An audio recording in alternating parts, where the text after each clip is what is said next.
जय श्री कृष्ण सा ज्येष्ठ मास महात्म्य कथा अध्याय 18 निर्जला एकादशी व्रत वर्णन। भीमसेन जी कहने लगी कि हे तात, आपने जो एकादशी का व्रत और उसका जो महात्म्य कहा है, यह मुझको कुछ मूढ़ चित्त होने से सत्य प्रतीत नहीं होता। अतः आप वात्सल्य भाव त्याग कर ठीक ठीक बात बतलाइए। यदि आप सत्य वचन न कहेंगे तो मैं विदुर वचन सदृश्य के समान नष्ट हो जाऊंगा। हे तात, मंत्री, पुरोहित और वैद्य, इनको सत्य और यथार्थ वचन ही बोलने चाहिए, अन्यथा केवल मीठे वचन बोलने से उनके धन, धर्म और शरीर तीनों ही नष्ट हो जाते हैं। व्यास जी कहने लगे कि हे पवन पुत्र भीमसेन, हमने जो पहले संक्षिप्त में तुमसे कहा है वह सर्वथा सत्य है, उसको असत्य नहीं मानना चाहिए। मैं इस विषय में तुमको एक प्राचीन इतिहास सुनाता हूँ, तुम उन स्कंद जी के वचनों को सुनकर संशय रहित हो जाओगे। पूर्व काल में कालाजन पर्वत पर पुलिंद नाम का एक व्यक्ति रहता था। वह समस्त धर्मों को पालन करने वाला और बहुत ही ज्ञाता था। उसने निष्कंटक राज्य करके वहां पर द्वारकापुरी के समान महान पुर बसाया और स्वयं अनेकों रथ, सेना, ऐरावत के समान हाथी और उच्चश्वा के समान घोड़ों से परिवर्तित होकर सचिवों से अनुमोदित होकर विजय यात्रा के लिए निकला। 100 योजन के प्रमाण में उसकी सेना पुर से बाहर निकली और राजा के साथ चलने वाली जो पैदल सेना थी वह सारी पृथ्वी पर छा गई। 7 व्यूह से युक्त यह सेना 7 महासमुद्रों के समान प्रतीत होती थी। राजा ने बड़े बड़े मंडलिक वीर राजाओं और सेवकों को जीतकर उनसे बहुत सा धन और कर लेकर अपने पुर को वापस लौटा। इस तरह पृथ्वी के अनेक चक्रवर्ती राजाओं को जीता। जिस जिस सेनापति को बलवान सुनता था वहां वेग पूर्वक जाकर उसको जीत लेता था।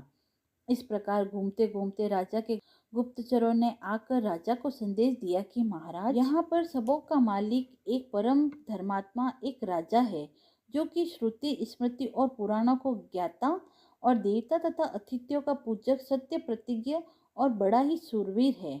आज तक किसी ने भी उसे नहीं जीता है।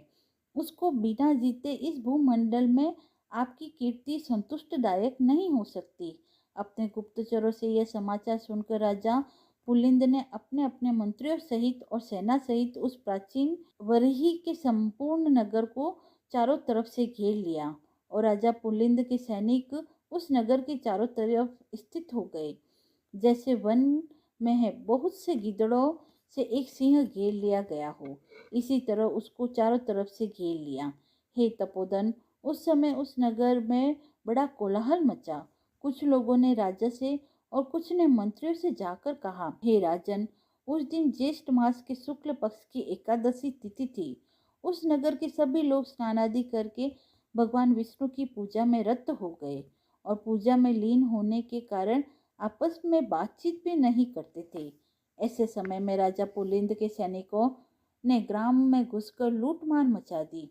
इसी बीच में किसी ग्रामवासी ने राजा पुलिंद को नमस्कार कर हाथ जोड़कर अति शांति के साथ जाकर यह वचन कहा कि हे राजन, आज बड़े पुण्य देने वाली एकादशी का व्रत है और हमारे राजा समस्त नागरिकों के साथ पूजा में स्थित है। आज नागरिक लोग और राजा भोजन, भाषण, हिंसा, मिथ्या वचन तथा और भी किसी प्रकार का दोष कर्म नहीं करेंगे। इसलिए आप हे राजन आज और कल के लिए कृपा कीजिए।